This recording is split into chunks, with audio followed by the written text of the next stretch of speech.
This is the 5th day of this September 2023 7-day sesshin.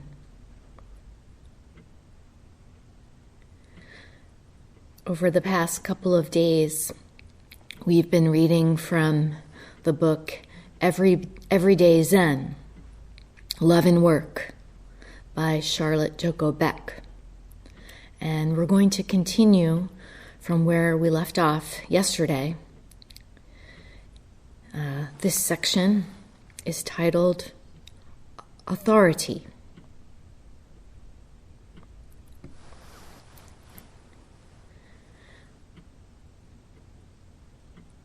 Joko says, after years of talking to many, many people, I'm still amazed that we make such a problem of our life and practice. And there is no problem. But saying that is one thing. Seeing it is quite another. The last words of the Buddha were, "Be a lamp unto yourself." He didn't say, "Go running to this teacher and that teacher, to this center or that center." He said, "Look, be a lamp unto yourself." What I want to discuss here is the problem of authority. Usually, we're either an authority to others, telling them what to do, or we're seeking someone to be an authority for us, telling us what to do. And yet we would never be looking for an authority if we had any confidence in ourselves and our understanding.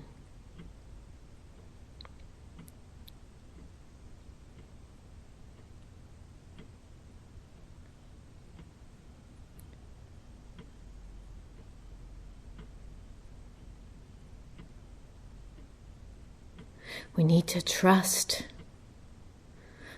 in our own true nature. Trust that it's always and already who we are.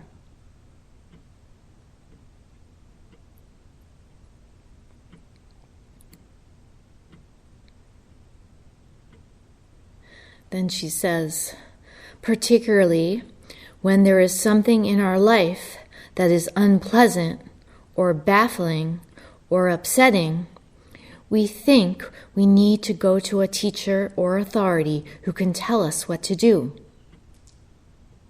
I'm always amused that when a new teacher comes to town, everyone goes running to see them. I'll tell you how far I'd walk to see a new teacher. Maybe across the room, no farther. It isn't because I have no interest in this person. It's just that there is no one who can tell me about my life except who?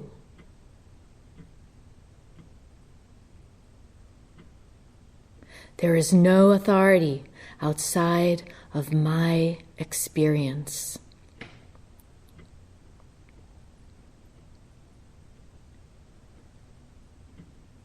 There's no authority outside of your experience.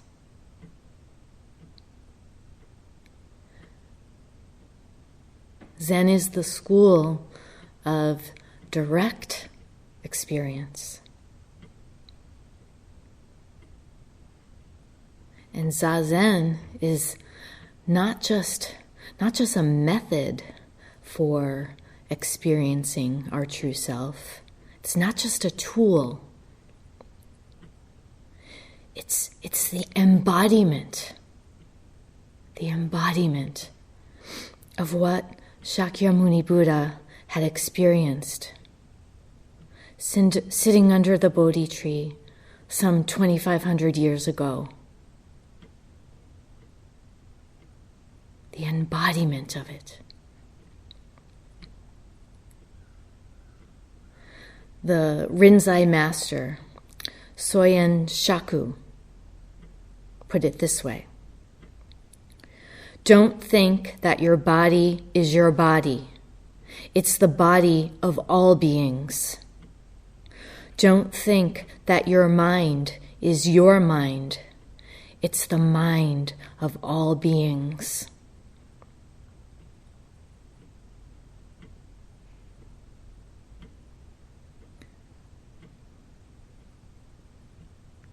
So all of us sitting here at Chapin Mill and on Zoom, doing Zazen itself is the embodiment. The embodiment of this boundless body-mind.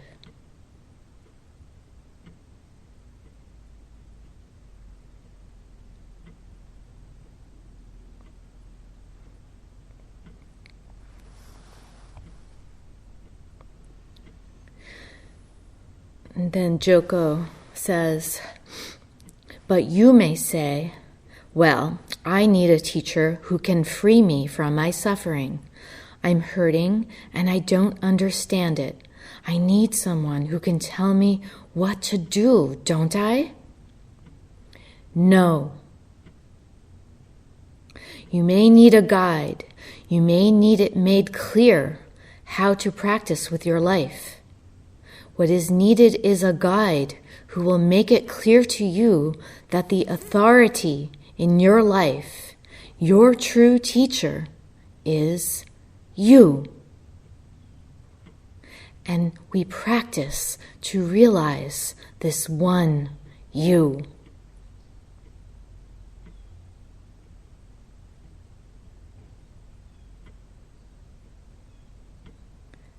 We practice to realize this one that has been a Buddha all along.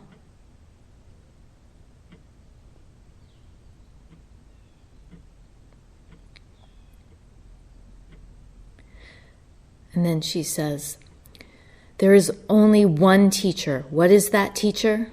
Life itself. And of course, each one of us is a manifestation of life. We couldn't be anything else. Now, life happens to be both a severe and an endlessly kind teacher. It's the only authority that you need to trust. And this teacher, this authority, is everywhere. You don't have to go to some special place to find this incomparable teacher. You don't have to have some especially quiet or ideal situation. In fact, the messier it is, the better. The average office is a great place. The average home is perfect. Some places are pretty messy most of the time. We all know from first-hand experience. This is where the authority, the teacher, is.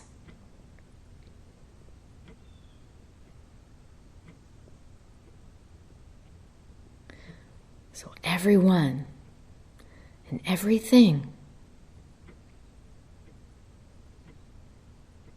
offers us a teaching, is the teacher. Each one of us.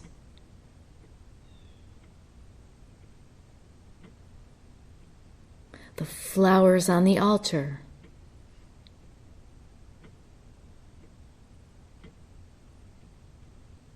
The cushions and mats.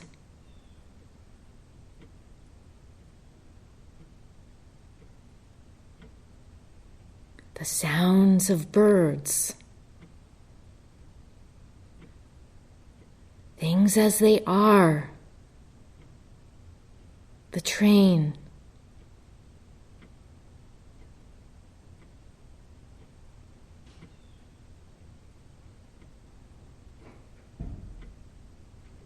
all teachers.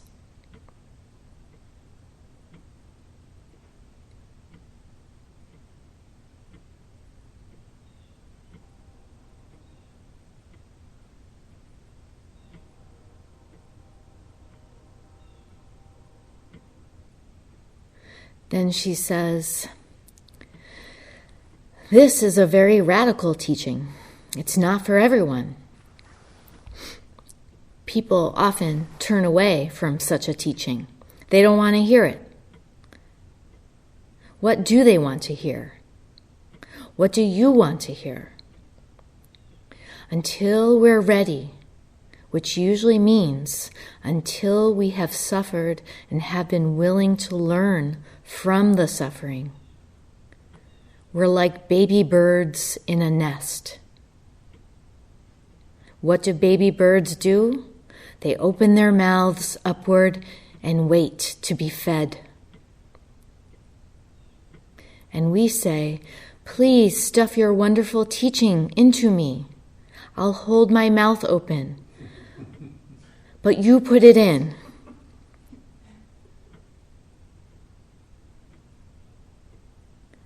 What we are saying is, when will Mommy and Daddy come? When will a great teacher, a supreme authority, come and stuff me with that which will end my pain, my suffering?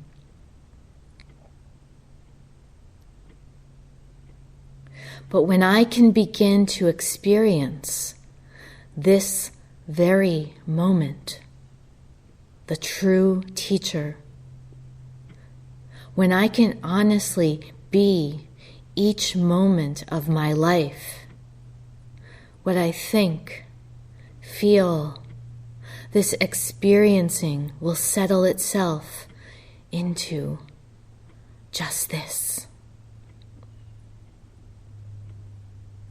or just moo, just who. The joyful samadhi of life. And that is Zen practice. And we don't even have to use the word Zen.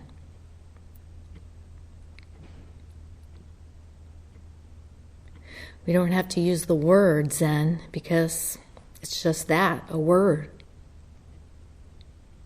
The same thing goes with the words teacher and student. Words are at the conceptual level.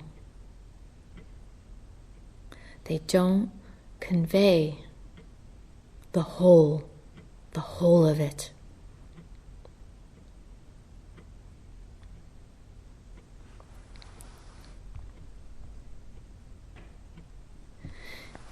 In the Blue Cliff Record, there's a koan about the conventional idea that a teacher has something to teach. It's called Obaku's Mash Eaters, case number 11.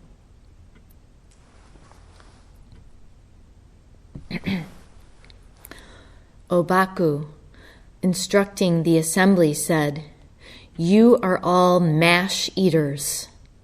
However you go about traveling on pilgrimages, what is your position today? Do you know that in all the land of Tiang there is no Zen teacher?" So saying you're all mash eaters requires some translation. Calling the entire assembly of monks a bunch of mash eaters is not a compliment. The word mash refers to the the leftovers, the solid remains from making wine. So crushed grape skins, leaves, twigs, seeds. And the term mash eater was used to describe those who merely copied or imitated teachers. Monks traveling around one temple to another, meeting this teacher and that teacher, and memorizing their sayings, even reciting their sayings as if they were their own, trying to show off their understanding, when in reality they didn't have the experience to back up the words.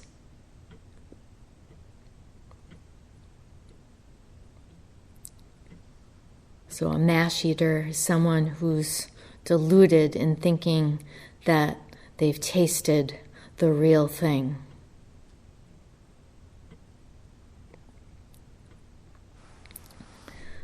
So Obaku says, however you go about traveling on pilgrimages, what is your position today?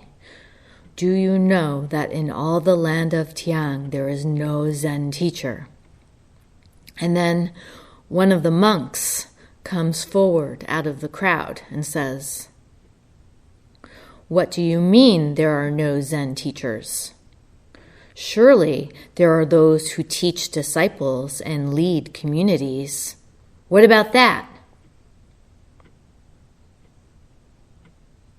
So this monk is saying, hey, what about you? Aren't you a teacher? To which Obaku replied, I do not say that there is no Zen.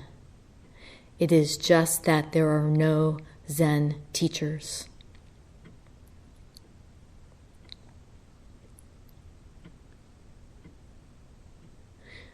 You know, on the one hand, teachers do serve a purpose in sustaining the practice, making it available to people, sustaining the training and the traditions.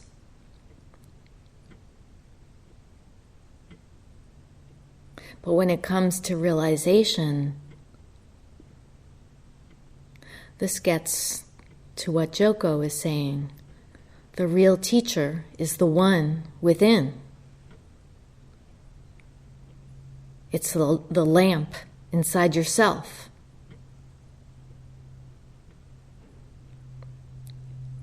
And it's important to recognize this because we are socially conditioned to think that wisdom comes from the outside.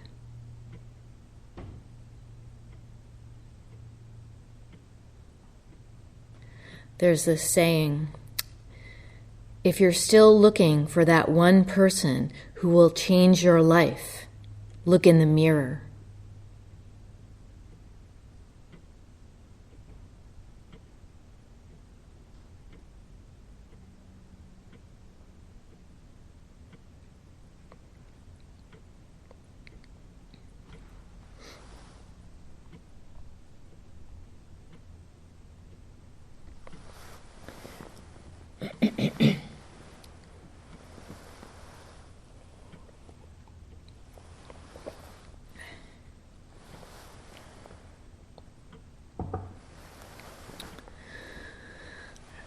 All right, I'm now going to skip ahead a bit to another excerpt from Joko's book, and it appears in a later chapter.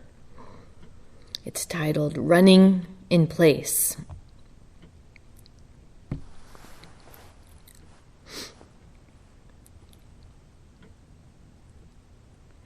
Practice can be stated very simply. It is moving from a life of hurting myself and others to a life of not hurting myself and others. That seems so simple, except for when we substitute for real practice some idea that we should be different or better than we are, or that our lives should be different from the way they are. When we substitute our ideas about what should be for our life as it truly is, we're off base and our practice is barren.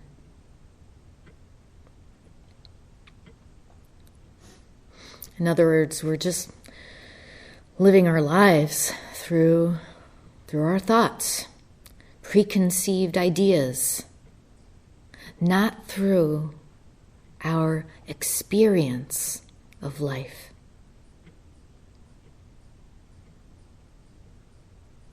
As it's revealed to us moment by moment.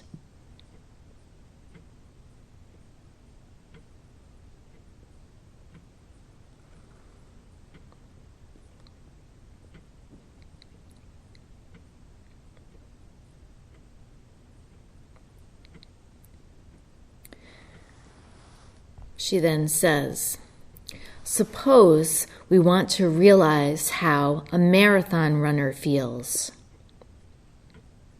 If we run 2 blocks, or 2 miles, or 5 miles, we will know something about running those distances, but we won't yet know anything about running a marathon.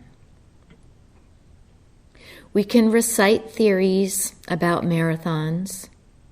We can describe tables about the physiology of marathon runners.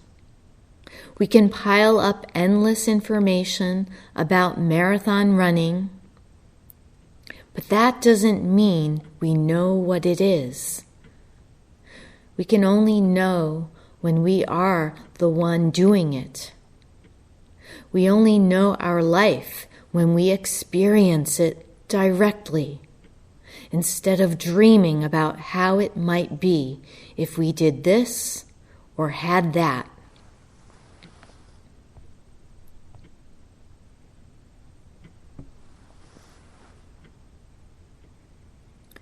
This we can call running in place, being present as we are, right here and right now.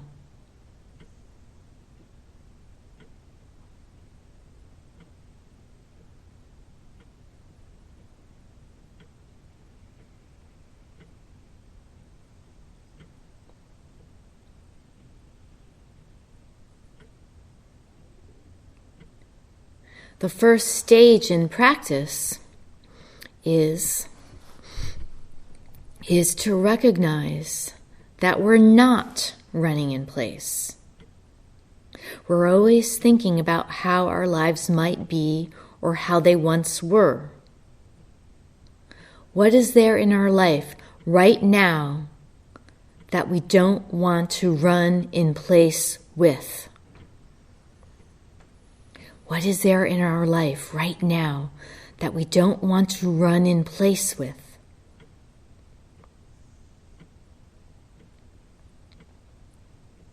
Whatever is repetitive or dull or painful or miserable, we don't want to run in place with that. No, indeed. The first stage in practice is to realize that we are rarely present. We're not experiencing life. We're thinking about it, conceptualizing it, having opinions about it. It is frightening to run in place. A major component of practice is to realize how this fear and unwillingness dominates us.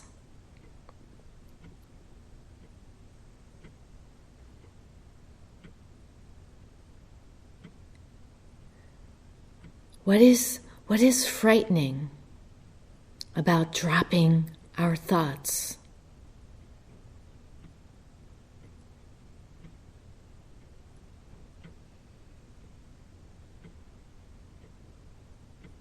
they've become a great source of comfort to us.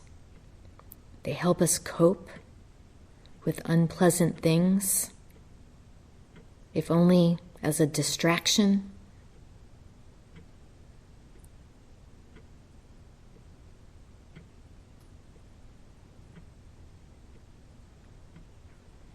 What's so scary about letting them go?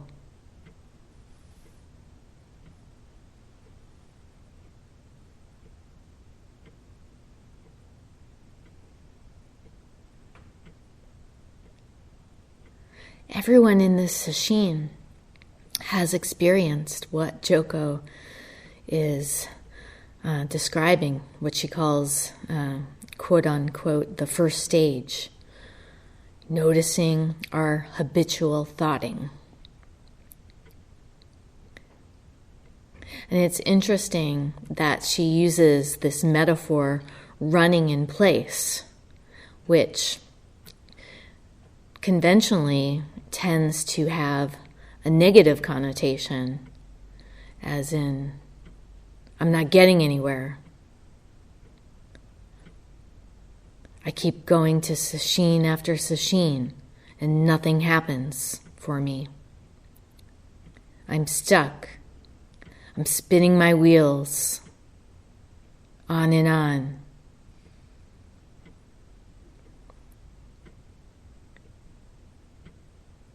But she says that to run in place is to be in place.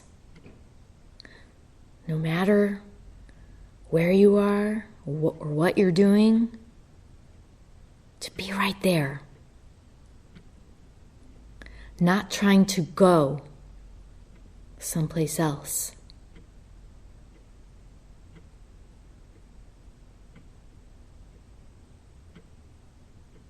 Make movement rest, and nothing moves. See rest in motion. There's no rest.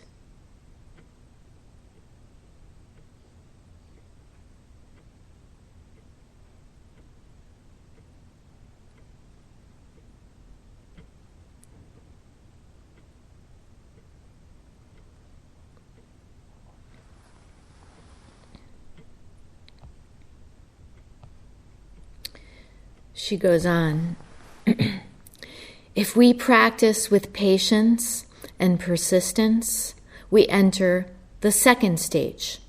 We slowly begin to be conscious of the ego barriers of our life, the thoughts, the emotions, the evasions, the manipulations can now be observed more easily.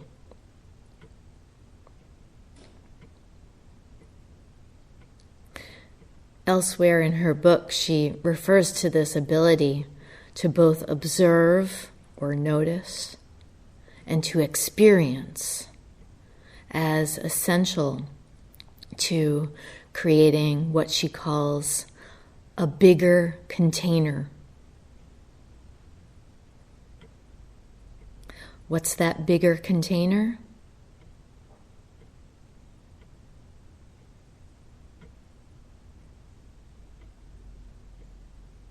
Pure awareness.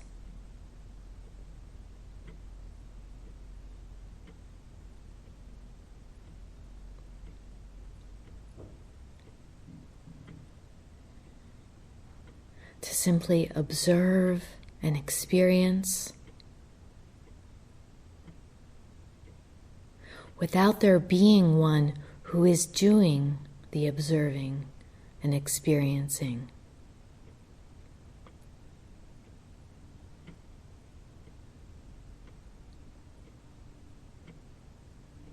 Not two.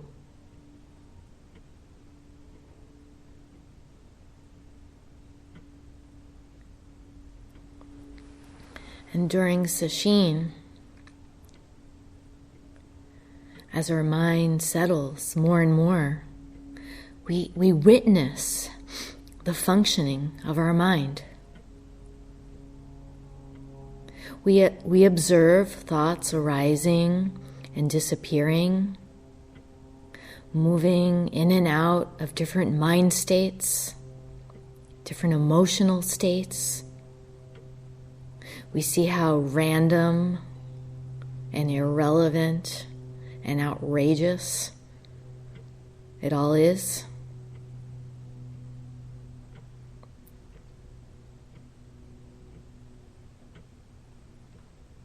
All of it passes through the mind like clouds drifting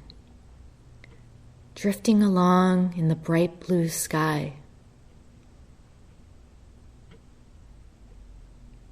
The other thing we notice is that somehow they manage to lead us astray. We keep getting snagged.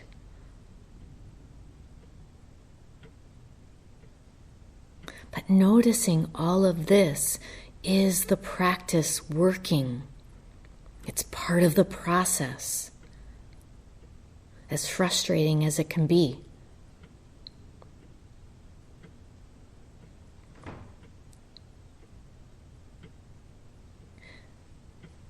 And it's not enough, though, to just notice our thoughts. We've got to take it a step further and make that choice to return to our practice.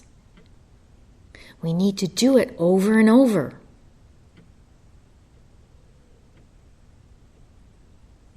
Not letting up. Not giving in to our ego.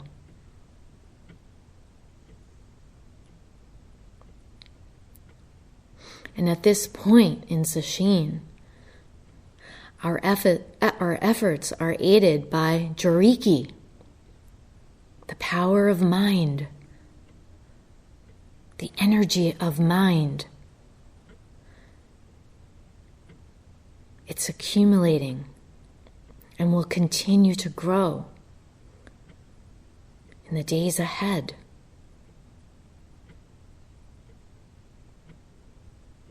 We may experience our energy level ebb and flow. That's natural. But know that that energy is there. It's growing and it's waiting to be tapped into. And the way to tap into it is to continue to give our attention to our practice.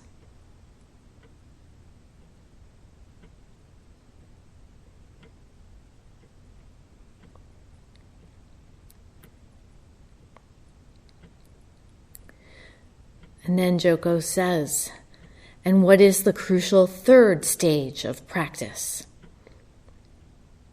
It is the direct experiencing of whatever the scenery of our life is at any moment as we run in place.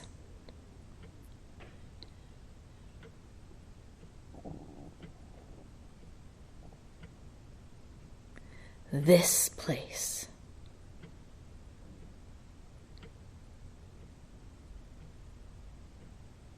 This one now.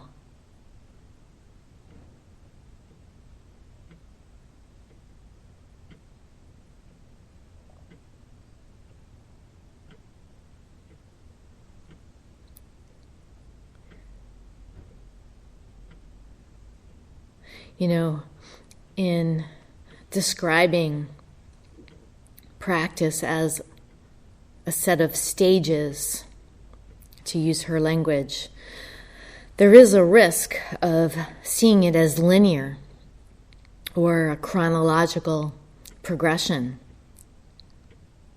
But it's not that at all. We might experience it that way sometimes. But we can also move in and out of these so-called stages at different points. And that shift can happen in an instant.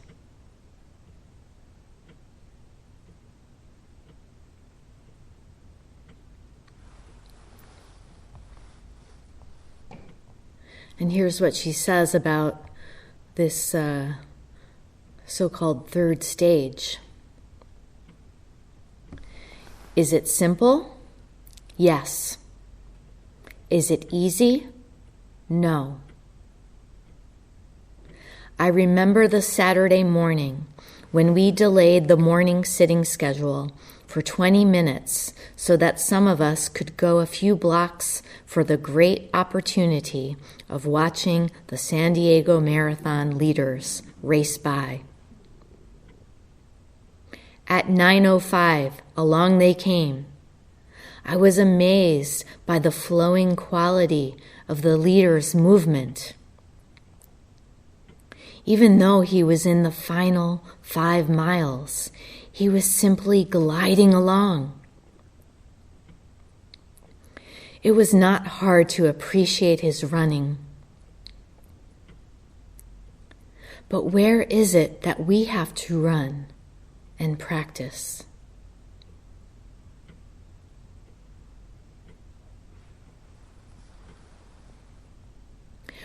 We must practice with ourselves as we are right now.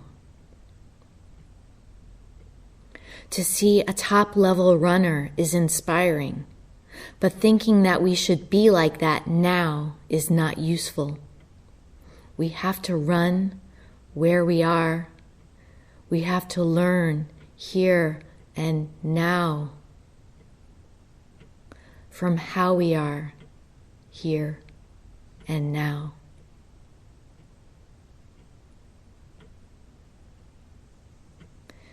We have to learn here and now from how we are here and now.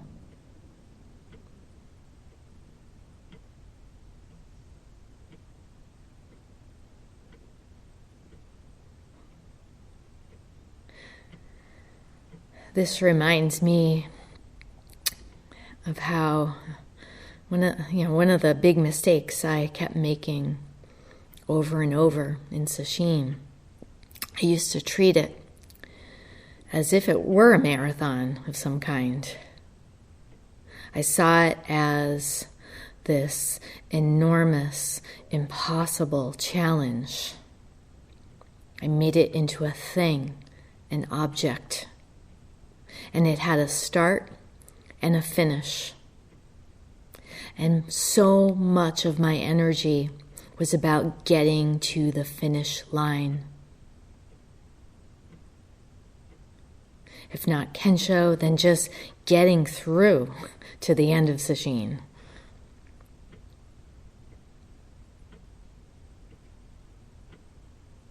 But thinking about a finish line doesn't make it arrive any sooner. A marathon runner can tell you that.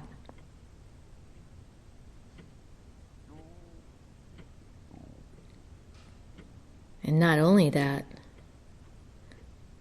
you also miss out on the wonderful views, the scenery along the route.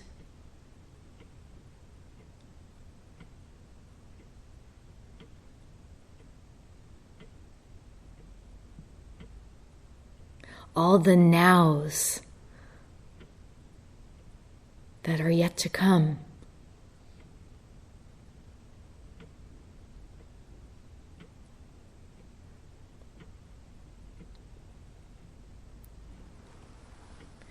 Then Joko says, we never grow by dreaming about a future wonderful state or by remembering past feats.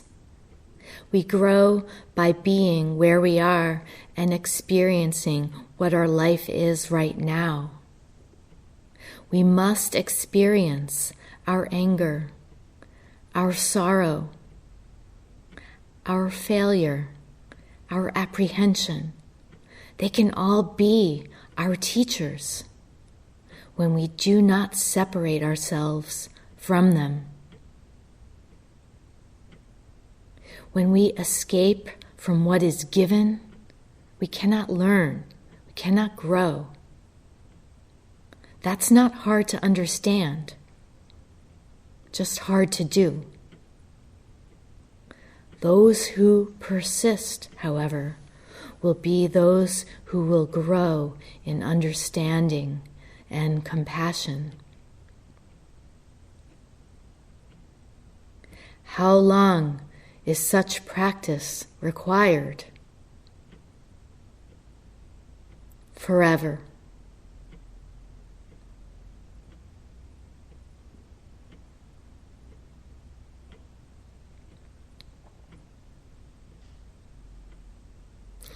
Okay, but let's be clear. Forever is now.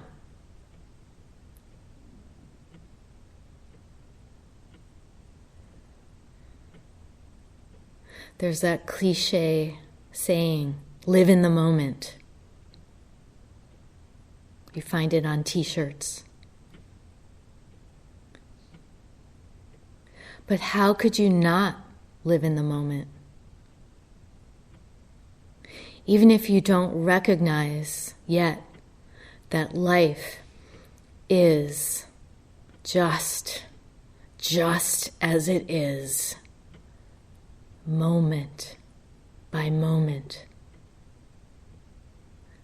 doesn't make it not so.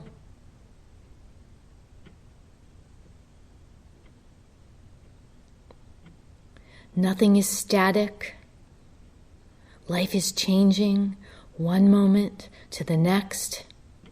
And we ourselves are life. We ourselves are change.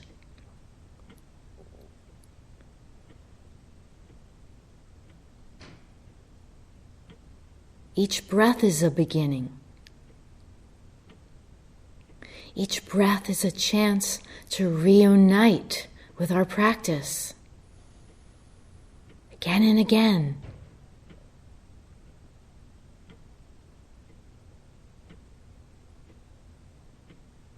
Releasing ourselves into pure awareness.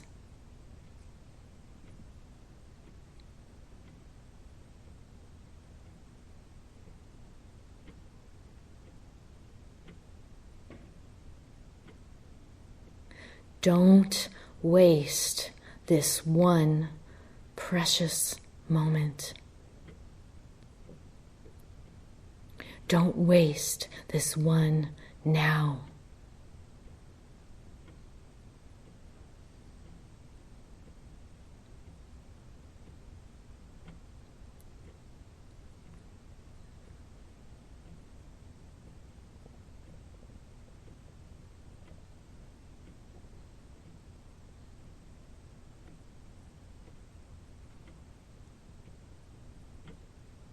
We'll stop here and recite the 4 vows.